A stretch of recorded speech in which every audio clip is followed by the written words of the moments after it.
Christopher Schindler has a chance to write his name in Huddersfield Town legend.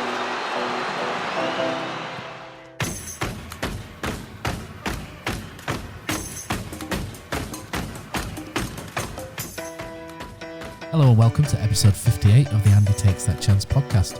It's a bit of a late show this week, very much like Town at Derby County, where Harry Toffolo popped up with his debut championship goal.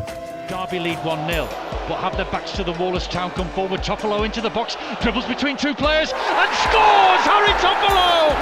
What a wonderful goal! His first for Town! Town's left back gets a reward for a magnificent start. It's the equaliser at Pride Park.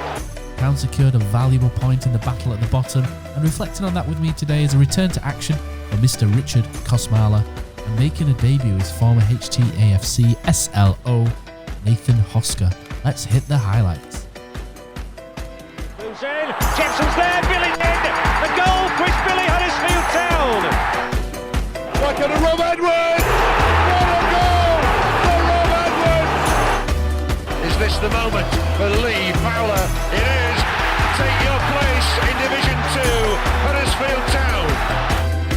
Huddersfield got the chance with Clark to knock it through. This could be a chance to equalise, and they have equalised. And you know who scored it, don't you? It's Jordan Rhodes. He's missed. Steve Simonson clears the flame of the goal and collapses in a heap of tears. Payne's got a chance. Payne scores! Jack Payne scores! But Leeds give it straight to Moy again, who shoots. What a goal, Aaron Moy! An absolute thunderbolt delivered all the way from Australia. Oh, where's he going to drop it? But it's in there! Like Kachunga leaves it. Smith scores for Huddersfield Town! 3-2 Town! 4-3 Town it stands. Forestieri, Danny Ward saves! Danny Ward saves! Play down the left and Moy stayed onside. Here's Mounier! 2-0 Huddersfield Town on the opening day of the Premier League. De Quattro's in, Brand De Gea! 2-0 Huddersfield Town! Going to turn it into the pass. Yes! And Clement scored! Clement has scored one of the most important goals of Huddersfield Town's history. De Quattro's forward. De Quattro's got the better. Yes! And Laurent De Quattro scores! Laurent De Quattro scores! Christopher Schindler has a chance to write his name in Huddersfield Town legend. And he takes that chance!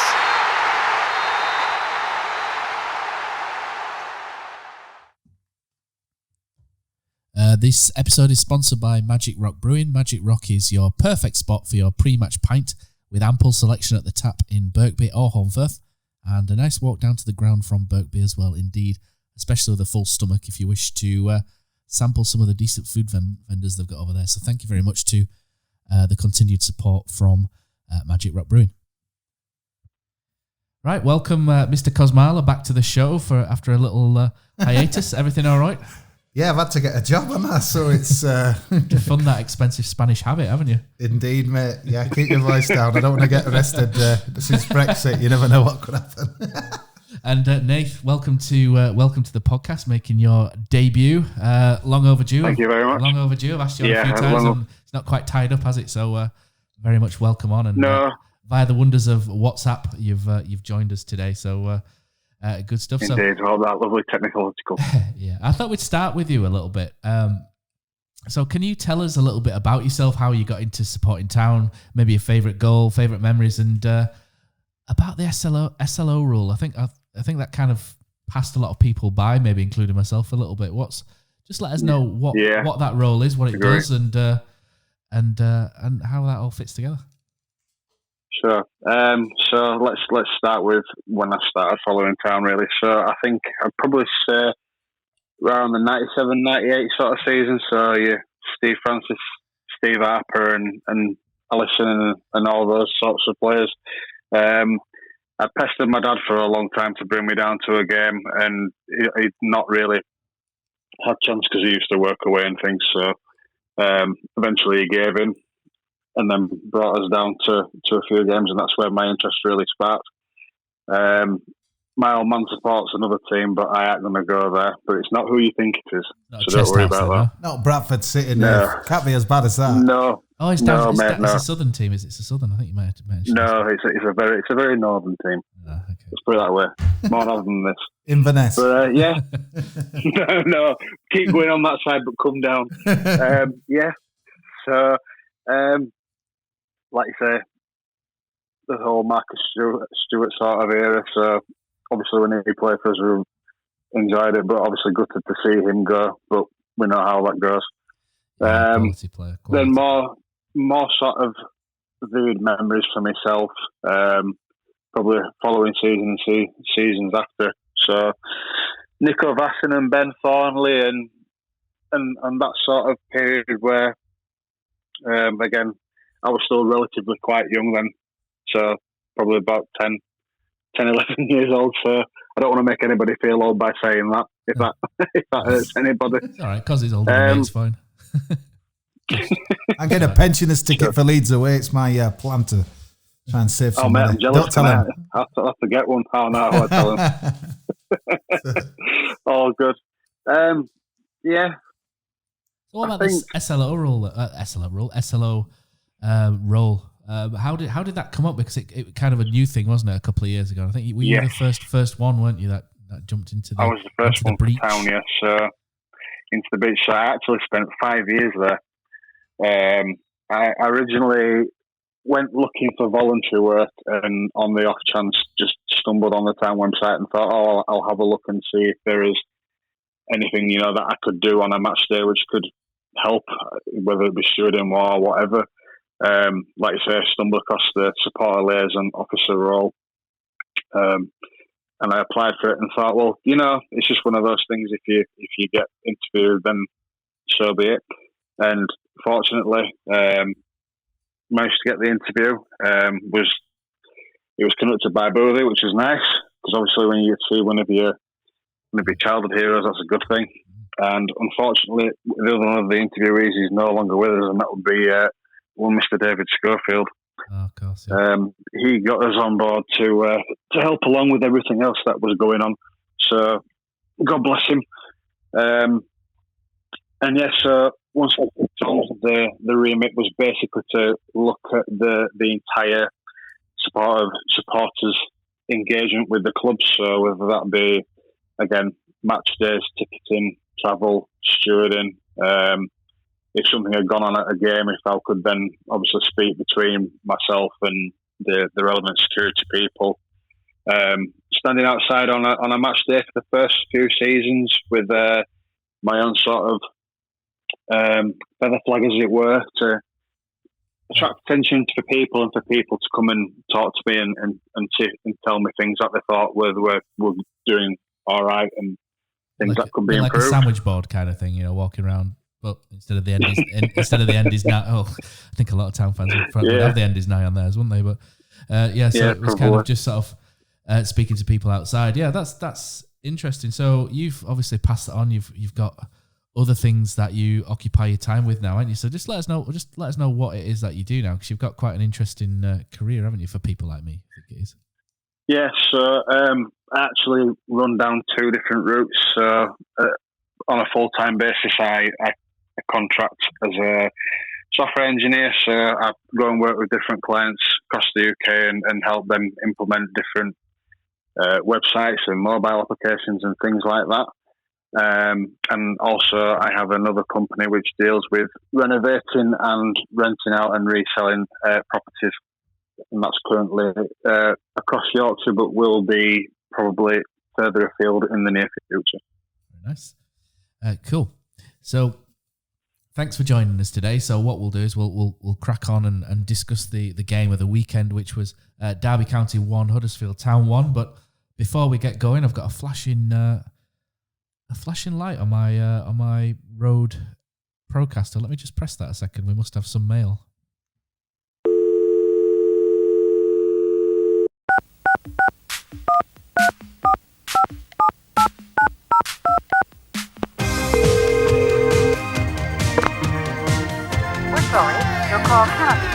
No one is available to take your call. Please leave a message after the tone. Where do we start with that match? I'm so disappointed. I enjoyed the pint. My pint was really nice. I actually think the performance was that bad. So let's just look forward to the next game. On the road home from a very wet and windy derby where the Terriers took a point from the Rams, Grant still injured and Smith Rowe left on the bench, left us with quite the uninspiring lineup, which did lead to a below par first half, but with a few decent chances. This did give us some hope. Came out for the second half, took it to Derby. We actually looked the most likely to do some damage. Once again caught out from a set piece, gave Lawrence way too much space for him to hit a very wind assisted shot, but nevertheless he hit it well. Lossell, no chance. And then came up that man, Harry Toffolo, popped up with a lovely finish, driving into the box, and yeah, decent point away from home and on to Swansea. Hi, this is Claire Hill. Just been pondering over Saturday's 1-1 draw against Derby County. Thought the lads were very resilient, especially after conceding again to a set piece, and fought hard to equalise. Harry Toffolo's goal was well worked by him. Great initiative to intercept the ball, then past two Derby players to send it to the back of the net at such a tight angle. He's been a great signing for us, and I just think he's going to quickly become a fan favourite. Other January signings also showing what a good window we've just had. Lossell making some key saves and Stearman literally putting his body on the line to keep Derby at bay. A good point, but we really need to start to find a way to win when we're playing on top. We've had a few games now, this one and against Fulham, where we've played really well, but we've just not been able to convert the chances. Against Derby, Campbell had some great chances and Willock had that great through ball at the end, but neither were able to convert. Anyway, let's hope we can build on this and take one step forward when we go to the Liberty Stadium at the weekend. So this is Graham Rayner here, part-time comedian, full-time Town fan, just reflecting on an unexpected point away at Derby County with a fantastic goal from Harry Toffolo to equalise and probably should have won the game. I predicted that after Wednesday's really poor performance we would struggle against Derby County and in particular Wayne Rooney. And actually what I've been doing since that game is looking into the Wayne Rooney factor with Derby.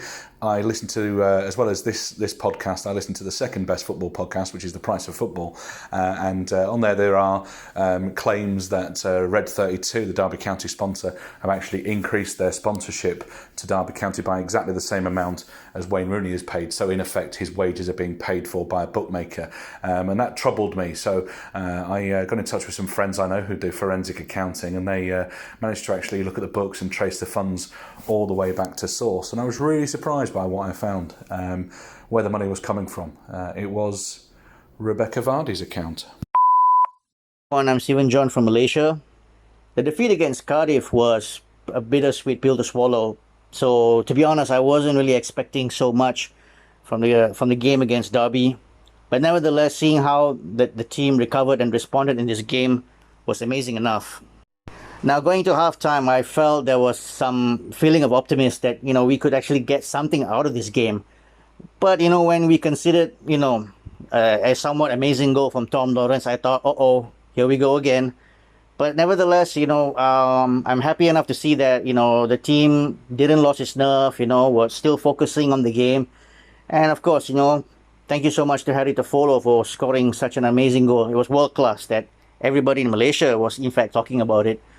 1-1 draw sounds decent, but I think, we could have won this game. I think 3 points was there for us, the taking. Fraser Campbell's shot was, only the crossbar denied him from a spectacular goal. And then, of course, Chris Willock could have closed it for us if it wasn't, he didn't miss his one-on-one opportunity.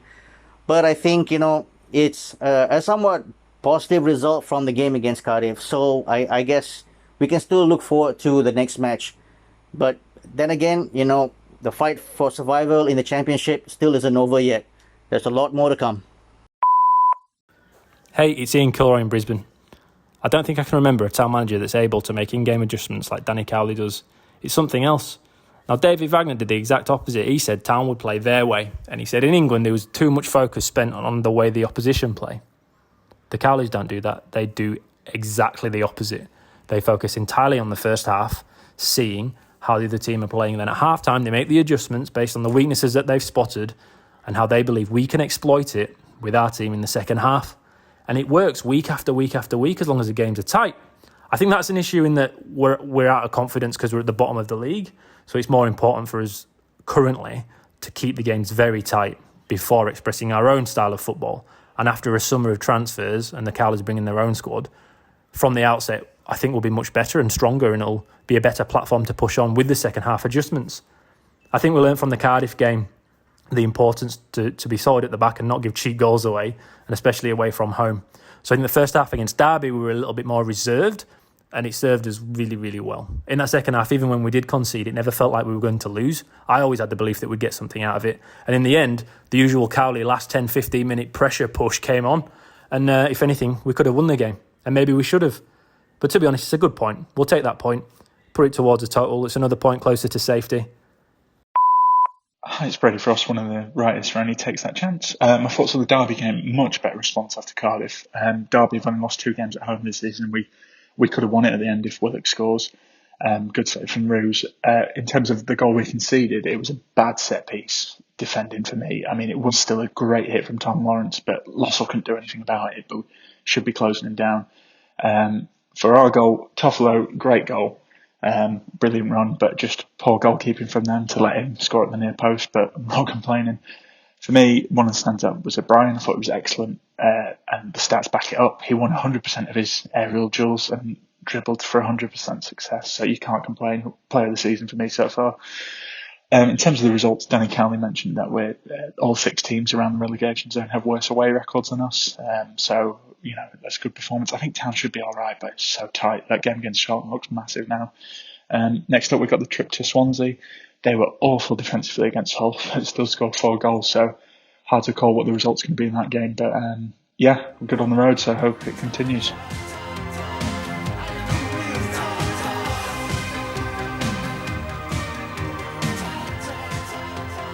Please hang up. So there we go. We've got the 6 Huddersfield Town fans there leaving their thoughts on the mailbox.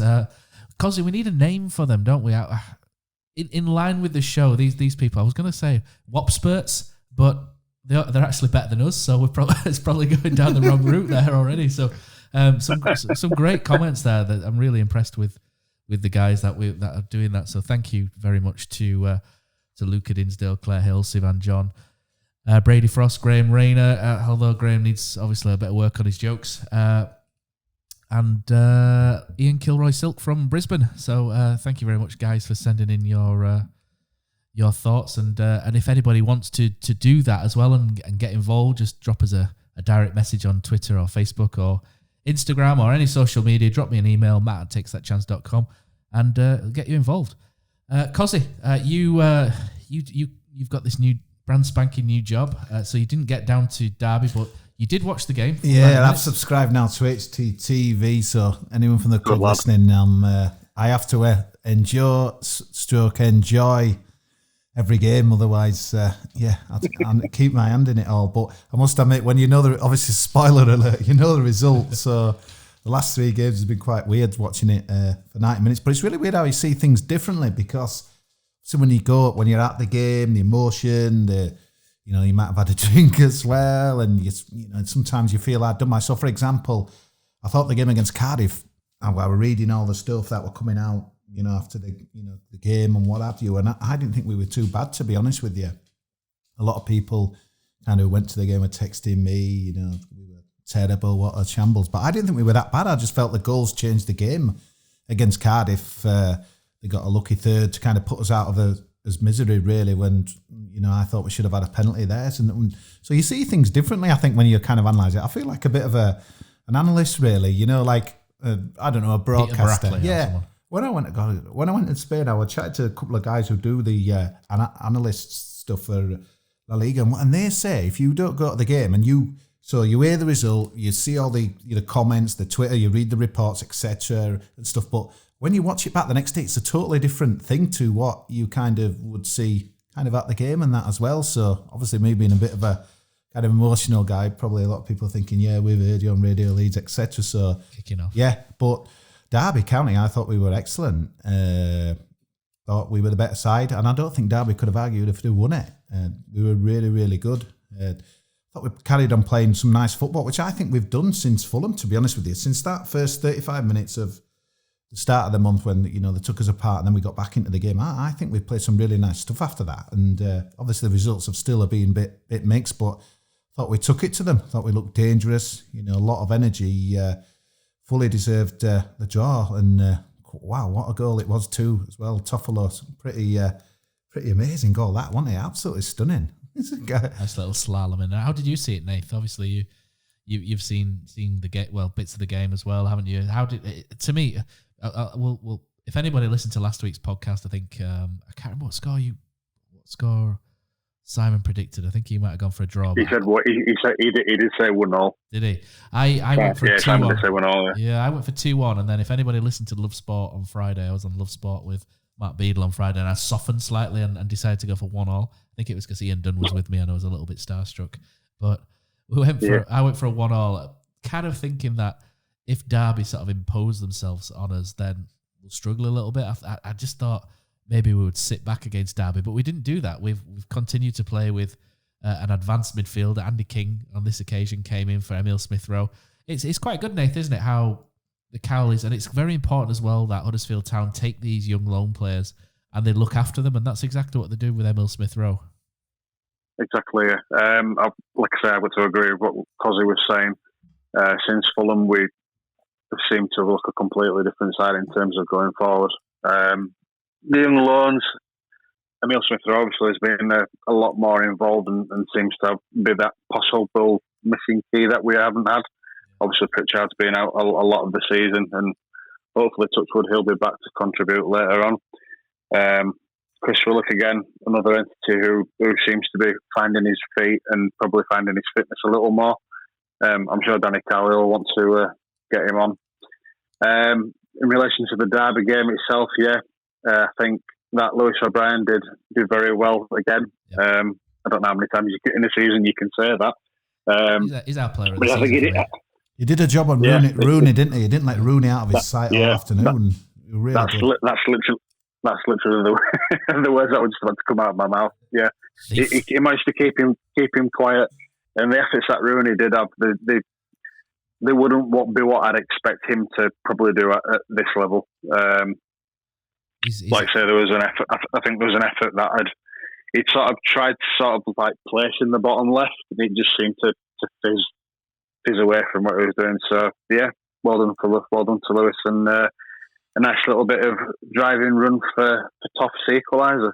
I think there were a lot mentioned, weren't there, about the team selection, but I think what people have got to bear in mind, especially with Smith-Rowe, the guy's a young guy. You know, he's not used to playing week in, week out, game in, game out. No. And I got quite a few texts, team, I can't believe you haven't picked Smith-Rowe as best player in a few games, but we just played at Cardiff. We haven't played Tuesday, we played Wednesday as well. So, Danny Cowley knows his players. He knows, kind of who's maybe not at the 100% level as well. Another Mooney, another one who kind of, a lot of comments, because them two guys have been, obviously, to me, they've been kind of our form men really for a few weeks, certainly in the, the opposition kind of penalty area and things. So I wasn't too surprised, but there was a lot. I don't know whether it was just the anger after the Cardiff game. There were quite a few things being I think one thing that's important to remember as well is we've not really had a squad all season. We've had so many injuries, haven't we, and people not wanting to play. Yeah. We've not really had the chance to rotate people in and out too often. And when I first saw it, I was like, yeah, okay. And then I saw sort of Campbell for Mounier, and I was like, I'm quite happy with how Steve Mounier played. But to be fair, Fraser Campbell did a decent job. He had that shot which hit the post, which was a great effort. And when he's fit and his head's in it, he actually gives you a lot of good options. As Fraser Campbell, he's a bright, intelligent footballer who can link play really well. And maybe that's sort of Mounier's shortfall in some ways is that he doesn't quite work the same channels as what Fraser Campbell does. He's probably maybe just not so much his game, and you need to get people closer to Mounier, whereas Campbell can probably play a little bit further away from the rest. But I'm going to make a claim. Yeah. I'm going to make a bold claim. I'm going to say that Harry Toffolo will become a cult hero at Huddersfield Town along the same level as Tom Cowan. by the time he's finished. He will be as popular as what Tom Cowan was. His song were loud and proud, wasn't it? On Saturday, it were booming out of my MacBook. What a song it is, though. It's so simple, isn't it? It was what Lincoln sang. Yeah. Is it? Oh, we nicked it off. Well, they're all nicked out there and that as well. It's not quite up there with the Scott Malone one, but yeah. You mentioned Campbell. I love that. Campbell couldn't have gone any closer, could he, with his effort second half? He was stunning in that as well. It's a kick effort. But I mean, what can you do? Yeah, I thought we'd be in the better side. And again, I think we should have had a penalty. The elbow on Stearman, I thought was shocking. He doesn't lose his cool much to Stearman. He's seen it all, but that was very, very naughty. Step over. It was very naughty. Did you get? Go on, Nev. I was going to say, did you guys see the little video that the club put out about Stearman steaming down the left-hand side? Over, yeah, that was brilliant. Yeah. The thing with the penalty, I mean, the penalty, what have you? I don't think the Derby defender was kind of. It was no malice. It wasn't on that. But ultimately, it was dangerous though, wasn't it? And that's all. And on another day, I just wondered again. His elbow hit Stearman before he heads the ball, so for me, it's a penalty. Yeah. But if you watch it in fast, it's obviously you can slow it down and look at it from different angles. But in fast, it kind of looks a bit clumsy. But when you sort of slow it down, obviously the referee doesn't have that luxury, does he? When you slow it down, he clocks him. Yeah, I think you know. And when he came back on, Stearman was little finger wagging. He was spewing. It was as if to say, mate, you know what you did there. And it was almost like I'm thinking, I hope he's not going to kind of retribute and get a red himself. Nice. But yeah, he was proper naughty. And again, on back of that penalty I thought we should have had against Cardiff. We're due one, aren't we now? I think we've been screwed for penalties quite a lot. We got that one dodgy one, that Diakami against Blackburn, didn't we? Which were a little bit ropey, but there must be 8 or 9 decisions this season. I'm not going to be sad enough to sort of reel them off, but there was. No, I'm joking. So there's been like 8 or 9 where the worst one was Grant at home against Blackburn. We won the game, but the guy went through it with both feet, nowhere near the ball. The best thing about the game for me is that obviously on the back of a really disappointing game against Cardiff, where it did tail off, did it, in the last 30 minutes there, on the Wednesday. We just came there and we played some really nice football. The Derby fans were getting on their back all the time. They were shocking, their support. Our support were pretty awesome. So noisy. But I just felt that it was like as if Wednesday had never happened to me. We just kept playing football. We should have won. Did you agree, Nev? I thought we should have won on Saturday. We deserved it. Yeah, I think we should have won on Saturday. But like I say, a Derby team at home who have seemed to have picked up recently, a point is a good thing to take away and hopefully progress us towards safety. And nearly glory for Chris Willocken at the end. And I thought that was a good save, to be honest with you. That was a brilliant save. It was. Just the moment of eyes light up and is this it? And it's like, oh no, it's not. The only kind of thing you could say that he maybe did wrong was he should have rolled it along the floor, and he's given that little bit of height allows him. But it's not a miss. It's a save. It's a good save. Yeah. I mean, it's good to see him on the pitch getting minutes, and Andy King as well. I mean, it looks like it does well, in little stints. I mean, King's not really had much of an impact on that, and I'll be honest, on some of the shows I've been on, it's kind of like. But we've got another 2 games coming up again, aren't we, in quick succession? So you've got to use your squad, and guys, out of gas, out of juice, and he was steady away, he played really well. But I just thought on Saturday it was really refreshing because we just played. I thought we played some nice football for a while now on that. So it didn't look like the Cardiff game had scarred us, which was important. And I mean, what can you do about Tom Lawrence's goal? To think people were calling Jonas Laszlo. Honestly. I saw that and I was like, what? It's through a crowd. Brilliant. It was through a crowd, and it was a mega goal. In a gale, and it was a brilliant goal, a brilliant strike. And I've seen people criticising Lossell's position of being 4 yards off his line instead of 2. But if he's 2 yards off his line and he puts the ball in the box, Lossell gets slated for not being in the right position to collect the ball on the penalty spot. What did you think about their keeper? Because I keep hearing. I know when he's beaten at the near post, you kind of say, well, it's just. But I thought the element of surprise, because no way he thought Toffolo were going to beat all their men and unleash that. Maybe if I'm not a goalkeeper coach, man, you've been a keeper at some level. But for me, I just thought maybe it's my bias. Not worth talking about. Maybe it's my love for Ursula and Toffolo. But I just thought, wow, that is special. Goal. It's one of those surprise where goalkeeping. A lot of goalkeeping is about percentages. When a player's in that position, you're 75% sure he's going to go across goal. Everybody gets taught to go across goal, so you're already edging. That's why sometimes the ball comes across and people go, "How did the goalkeeper get there? He was there." And a lot of the time, you're there before it leaves his foot because you just know where it's going to go because people are pre-programmed to do things.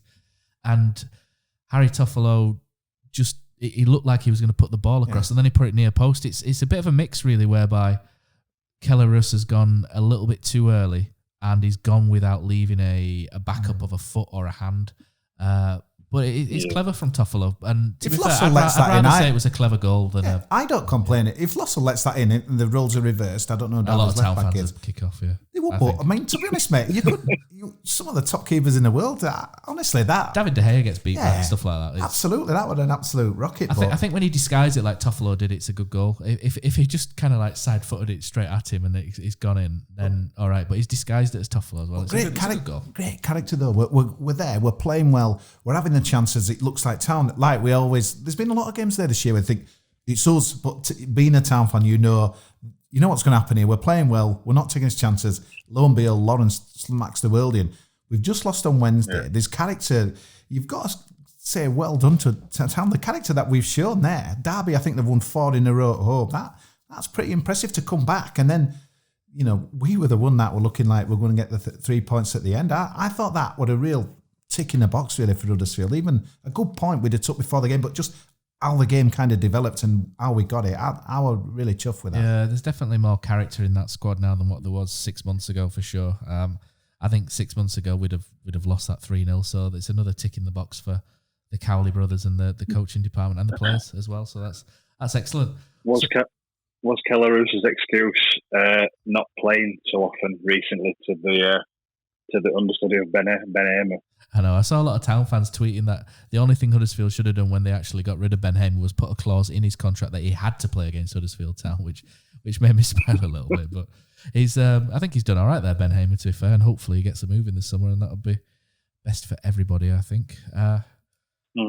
Speaking of moves afoot, last week, Cozzy, you weren't here, but your mate Lee Bromby got the new director of football job. Me and you both know Lee to some extent. Yeah, can I just butt in there? But I just want to mention that. Could anyone believe them comments from Craig Ramage, who's now being sacked as BBC Radio Derby's summariser? I could not. Do you know what, Cozzy? Let's stop it there. And what we'll do is we'll introduce this week's Danger Zone. We've lost to a pub side. We've literally lost to a pub side. Absolute danger, this fella. Revving up your engine, listen to a howling roar. Is it Jan Sievert in the crowd, a possible David Wagner successor? Metal under tension, begging you to touch and go. Send out Patrick Davidson to find out. Highway to the danger zone. Mark Saggers, Whopper. Right into the danger zone. Adrian Durham, absolute Whopper. Heading into twilight, spreading. You can't tell me Eddie Howe won't be keeping tabs on us. Hashtag SWFC. Because I've watched your match of the day, and trust me, I think you might as well take up archery at times. Highway to the danger zone. Golden parachute catch. Take you right into the danger zone. Piss off, Huddersfield. How dare you? How actually dare you? Cozzy, take it away. It's all yours. This week's Danger Zone. Incredible incident on Saturday. So I think it was, am I right? Fill me in if I'm wrong here, but it wasn't on live radio. It was a podcast that they did, wasn't it? Some post-match thing, wasn't it? Yeah, in fact, let me get the quotes because I don't want to be quoting something that's not. So it was surrounding the attitudes of the demographic of player, wasn't it? So it kind of went viral a bit on Sunday. Derby County's player Max Lowe, and he was shocked by comments from Craig Ramage on BBC Radio Derby that suggested young black lads should go back to basics, working hard. Incredible comments, really, and he was kind of saying, obviously, there's been a lot in the news and some real shocking incidents in kind of this country with the racist kind of things that we've seen, and for him to come out that, I think the worst thing about it for me, I don't know what you saw, Matt, but I think his apology made it even worse. Did you? It was almost like he said, these were my comments, but not my thoughts, and it's like, what are you trying to say? You wouldn't say it if you didn't think. I think sometimes people say things and get muddled and come across wrong, but I don't really see how we could interpret that any other way than being a sort of racist and negative comment to a demographic of people. I think what he was saying was that sort of the young black players are kind of flash out there or something. I would like to reinforce that this error in no way reflects my personal views. What? But it was his personal comment. Yeah, absolutely shocking. But obviously, Derby fans won't be hearing him on the radio again. But it's just, honestly, it's just shocking. Really, it's just stupid. And BBC Derby just edited it out, which seemed really poor. And then they sacked him, and it's like, I don't really know what they should do in that situation. You know, it's kind of, if you keep it in, it's there, and it's they're being accused of not acting on it, and then they kind of edited it, and the editing is so seamless, it makes mine look ridiculous. There's one thing I kind of want to move on from the danger zone. So Matt Glennon, right, and I know he'll divide opinion on it, and people will be saying this and that. I like him. When you watch the live game with his commentary at the same time, because it's different. When you've kind of not got the TV, you're thinking, sometimes we get to think about things. Yeah, honestly, he's so accurate, and he calls the game so well. It is pretty amazing, and that's well. I mean, he only gets one look at it. He said that statement, for me, that's a penalty.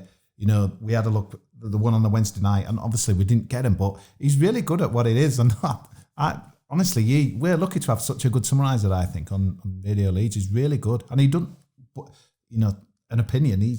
He'll say it and that as well. We've got a good one, obviously. I've seen it on Twitter. He divides opinion a little bit, but I think he's all right, mate.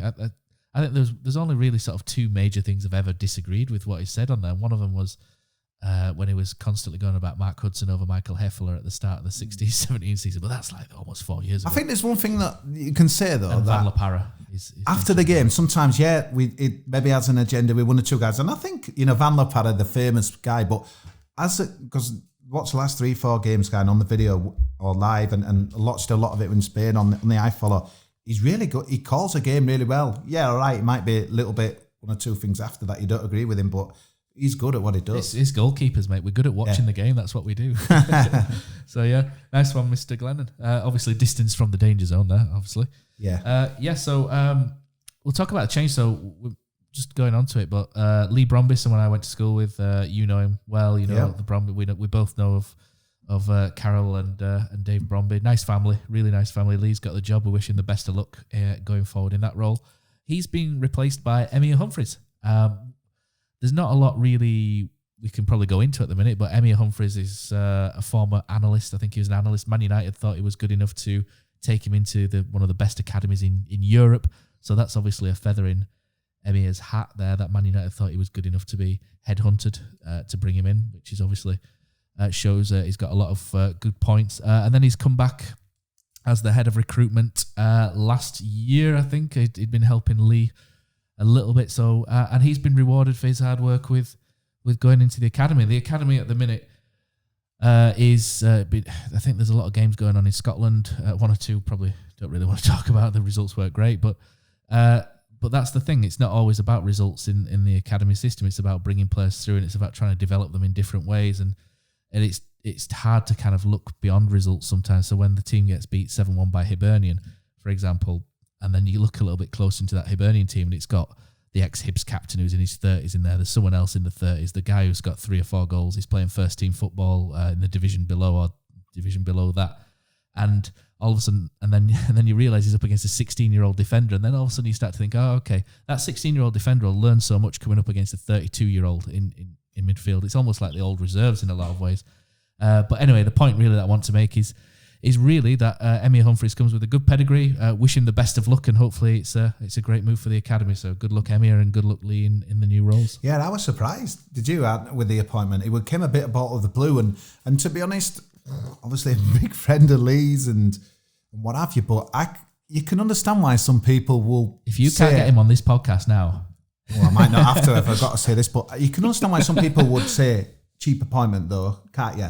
Yeah, because look what we've had before. Any internal appointment, people do automatically think that, don't they? I think so, but I must admit, obviously kind of going back a few years knowing him, I never thought it'd be kind of, what's his official title? Not director of football, it's head of operations. Head of football operations, which encompasses a number of different roles. And to be fair, when I went to school with Lee, he was tended to be in the top classes, so right. I must admit, I can't believe he's been there for 6 years. It's got time seems to fly and that as well. Nath, what did you think? Were you surprised with the appointment? Because obviously it was a bit of a shock we're losing David Webb, and then Lee just all of a sudden is kind of promoted. I think it has been a bit of a whirlwind change from the top, like you say. I know you were speaking about on the last pod about David leaving.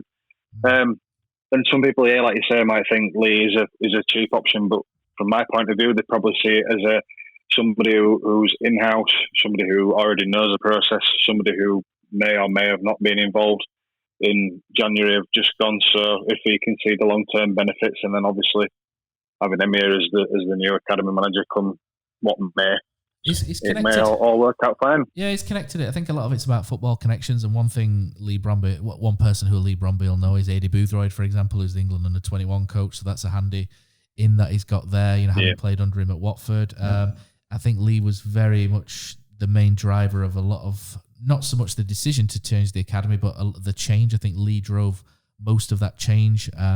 So that's also part of the role of head of football operations, to drive those changes. So he's obviously driven changes within the football club and showed an aptitude to be able to do aspects of the role. It's not always about going out and signing players, and by the sounds of it, the Cowleys want to do more of that anyway than what the head of football operations would generally do, like a Stuart Webber would have done, for example. So it makes a lot of sense in a lot of ways, and I'm really looking forward to seeing how Lee gets on in that role. Just talking about the sort of transfers as well, and one thing that I saw when the Cowleys first came, they came and watched the first game they went to watch was a youth game for Huddersfield that was at the stadium. I can't quite remember who it was against, but one person sat with them was their chief scout of Lincoln City. So if he's going to fit into a role at Huddersfield Town, I don't think anything's come up, but he looked to be sat with them anyway, or whether he could have been sat doing a different job completely for Lincoln City, but he was sat with them. So whether he's going to take on more of a role in the summer, who knows? So, well, I think everything will unfold and everything will sort of sort itself out in the summer, and then we'll see what happens when that comes around.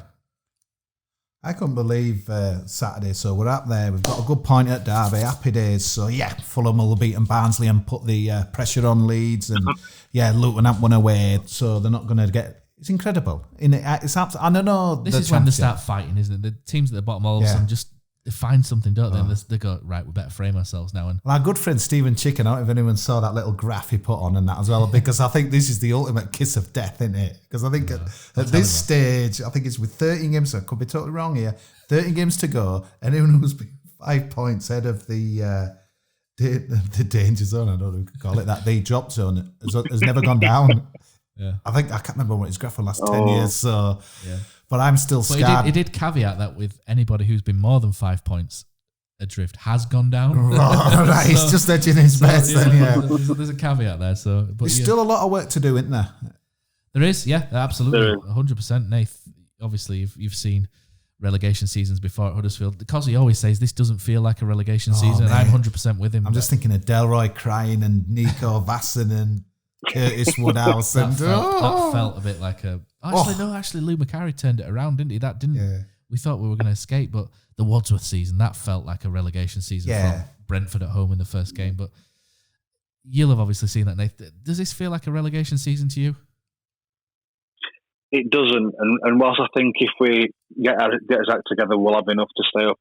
I've been a Town fan, I've always got that caution to the wind side of me, and best way, like you say, best way. I think we will stay up, but we'll make it hard for ourselves. There's no doubt about that.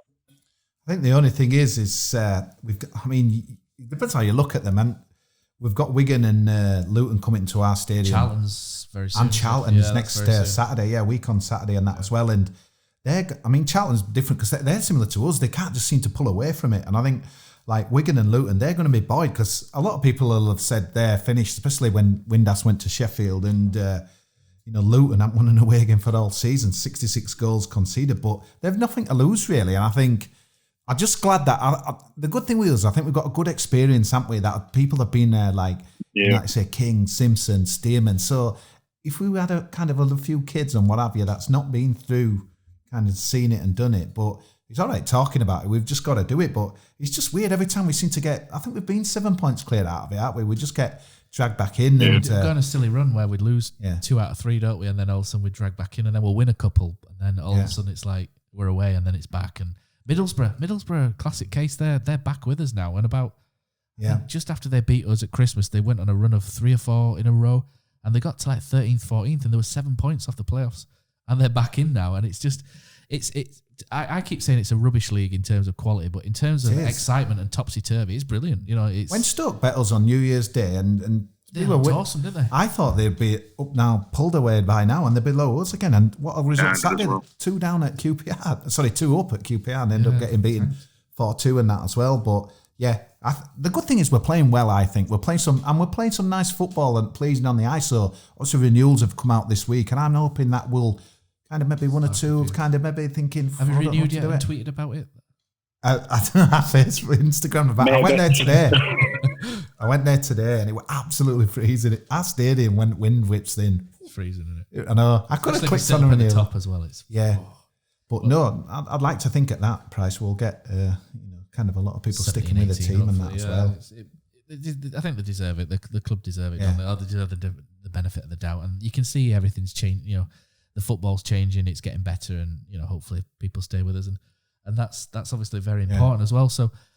Moving on to Swansea on Saturday. It's a long way to Swansea, to the what's the stadium called now? It's the Ospreys play there as well, don't they? The rugby. Is it called Vitality or Liberty? No, Liberty Stadium. I think you were in there first, right?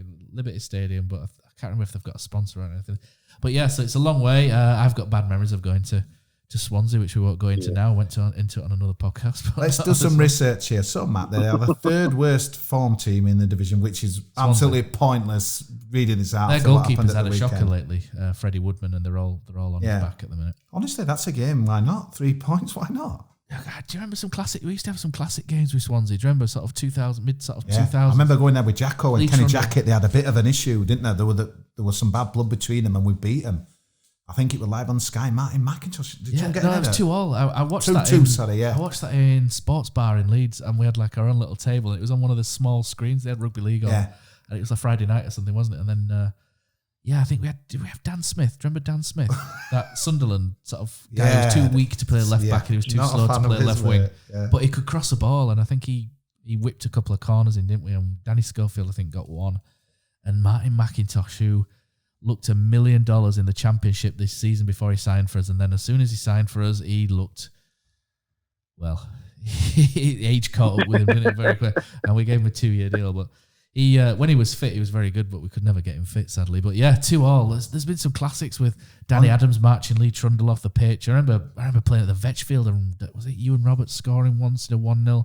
And they used to have Roger Freestone, and then obviously there's the game at Wembley, which went to penalties. Andre Ayew, he's always had a bit of a scourge on us, He's always seems to have done a good game. Yeah, but they've got some good players. Wayne Routledge, Gallagher, I liked it was Southampton, really Conor Gallagher, that as well. A good Charlton, didn't he? But you know what? The way they defend, I watched that game last week, Hull. Let's hope they play like that against us. But that Gallagher's an interesting one because they took him. Sam Gallagher, not Conor Gallagher. Yeah, it's Conor. Gallagher. Yeah, it's Conor. He was at Charlton earlier this season, and Chelsea took him away from Charlton and gave him to Swansea. And there's obviously Rhian Brewster, who we thought we had, but obviously ended up not signing for us. There's a Kosovan international as well, a midfielder who's a decent player. I can't remember his name, and they've got Jan Dander, who was a good young player at Liverpool as well. So they've got quite a lot of decent young players. They just can't get in that 6 though. They've flirted a bit. Sheffield Wednesday are dropping like a stone, but they Swansea have never kind of got in there, have they? They've just kind of floated out. They beat Leeds, didn't they? They had a bit of a smash and grab at the start of the season, and then they were up there, weren't they? And then they've just kind of slowly sort of tailed off. But again, I think we can go down there and win. Why not? We're playing well. We are playing well. Even if the results are kind of still win, draw, loss, it's kind of up and down. Why not? It's funny how a good result changes your sort of outlook, is it? Because after Cardiff, I was like, oh, we'll go to Derby, we'll probably lose. If Derby, I didn't think we played Derby score first, Cardiff. We'll probably lose. Yeah. And then, but obviously they scored first and we didn't lose. And now we've got a good point against Derby. And I'm sat there going, do you know what? I fancy us to go there and win 2-0. So it's funny how a good result completely changes. A few options now, and obviously, is Mooney, going to come back? Is he going to give Campbell, certainly ex Cardiff, so he'll get on his back, won't there? And you might be up for it. But why not? I think I'm optimistic, for Saturday. Watch, we'll get absolutely bad now, but it could go. What about you, Nath? What would you do? Because Emile Smith-Rowe's obviously ready to come back in, isn't he? Carl and Grant should be fit as well. Do you kind of stick or twist? I think he'll probably twist back to what we had before playing Derby. I think he'll want to reintroduce Emile Rowe-Smith. I mean, having looked at Swansea's recent results, I think they've won 2 in the last 9. Charlton and I think Wigan, both at home. So they've been a bit iffy and drawn quite a lot recently. And if you remember from the other week, they had that big 4-4 with Hull. So it's a beauty, that, yeah. Like I say, there's plenty of optimism and plenty of chances there for us to go and grab 3. Right, I've already gone and given us the kiss of death by saying we'll win 2-0. What about you guys? 2-1 Town. We're going to win, and that as well. And maybe Colin Quanah might be part of the plans a bit more. Chefcock. I think he's playing for the EDT, isn't he? Yeah, tomorrow. Liverpool against Liverpool. Well, it's an option, though, isn't it? It's an option. I totally forgot about him, to be honest. There's a lot of arguments about Kachunga still, isn't there? It's like, should he, shouldn't he play? And Colin Quanah just comes and gives you a different option. He's similar in a lot of ways in that he'll run all day up and down the flank. He's not going to whip a quality cross into the box, same as Kachunga, but he can pop up in decent areas and do things. Quanah, he can lift his head, and he's good at lifting his head when he's in a wide position and finding a man in the box. It's one of his strengths, Colin. And obviously Sheffield Wednesday found that out, didn't they, when we knocked them out of the playoffs a couple of years ago. Tuesday night, Bristol City, Naki Wells is back. Oh, don't give us the jinx, Cosy. I think Bristol City have kind of got. I don't rate Lee Johnson at all. I can't stand the bloke. Sorry if you're listening, Lee. I think he's a bit of a fraud, to be honest. I don't think he's that good. I think a decent manager would have had Bristol City in the playoffs the last 3 years running with the players they've had. When you think some managers that have been moved on, he seems to kind of stay there. But I'm not a big fan. They kind of go through funny spells. I think they're very beatable. Because it just depends if they turn up. They kind of turn up and don't turn up against teams to Bristol City. Like Leeds, they never turn up against Leeds. No, you reckon that they were ill? Well, obviously they're no better than us. There was some sickness in the camp. Jack Hunt's there, didn't he? But he didn't start last week. But Bristol City seemed to... Lee Johnson and Bristol City just seem to have something over us. Mostly at Ashton Gate, they beat us 5-2 early this year. Were it 5-2 and then 4-0 the year we went up, didn't they? We were awful that day, weren't we? They love beating us down there. Yeah. The thing is, though, if they're to get in the 6, they're going to have to come to... God, I sound like Kevin Keegan. They're going to have to love it. But they're going to have to come and try and win, aren't they? I mean, the games are running out. If they're serious, I mean, probably before Saturday, they might, if they could have won at Leeds or drew, they might have thought they could get top 2. But they've got to come and... it's not conceivable that they could not do it, but I expect them to be really positive, which could help us because we can maybe play on the break, and I think that's what we're at our best, to be honest with you, when we're good on the counter, aren't we? Yeah, it's a midweek game. They've got fit athletes. It doesn't really count. In days gone by, a midweek game, Bristol to Huddersfield, they'd have travelled on the bus, got off the bus, got changed, got on the pitch and got the bus back, wouldn't they? But obviously now you get your 5-star stay over the day before, nice meals, training. So obviously it's not as important maybe as what it once was. 4 points. I'm calling 4 points these next 2 games. Yep, it's happening. Do you know, if we get 7 points in this week, I would be absolutely delighted. But I'm gonna throw a caution and say maybe 5, just because I don't want to get too carried away with myself. Like Nathan says, you got to just rein yourself in sometimes as a Town fan, haven't you? It is, because obviously, I mentioned it before, but you're going to concentrate on our performances. But Luton will be buoyed. Barnsley will be buoyed from that. They'll be thinking, right, we could still stop up. There's work to do. Barnsley have got some good players. Cauley Woodrow's a good player. He's got about 15 goals this season, and Barnsley are in the bottom 3. Some of penalties, fair enough. But Carlin Grant's got 13, 14. He's doing bits. Cauley Woodrow's doing bits, and they've got some good players. Jacob Brown's decent. Barnsley they're adrift, but they're not finished. And Wigan, they've got some good players. They've got some bad ones. We've got some good ones. And Charlton as well. They've all got good and bad players down there, and it just depends who plays. It depends if they can get the best out of what they've got. And it's almost like saying that may the best team win, isn't it? But we've got enough to get out of that. I'm pretty confident. Definitely. The beauty of the Championship, gents. Exactly. Good time to finish, I think, that one. It's been nice to have you, Nate. Thanks for coming on this late night. Almost Thank like a late night booty call, wasn't it? Indeed, yeah. So, yeah. But Saturday, I'm going to sing us out anyway. I want to sing the Toffolo song out, innit? Before we do that, I just want to say, hey, baby, ooh, I want to know Harry Toffolo. It's back.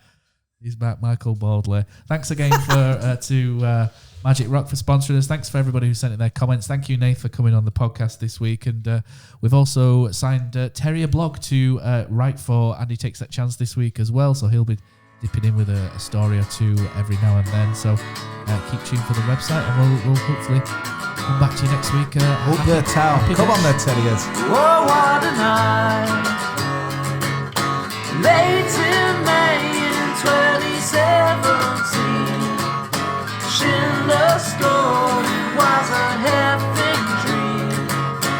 What a feeling, what a night. Oh, what a night. Wagner singing, we are Premier League. The greatest sight, St. George's Square at sea. What a feeling, what a night. Oh, I got a funny feeling when it was, and at first, and then the commentator yelled, he takes that chance.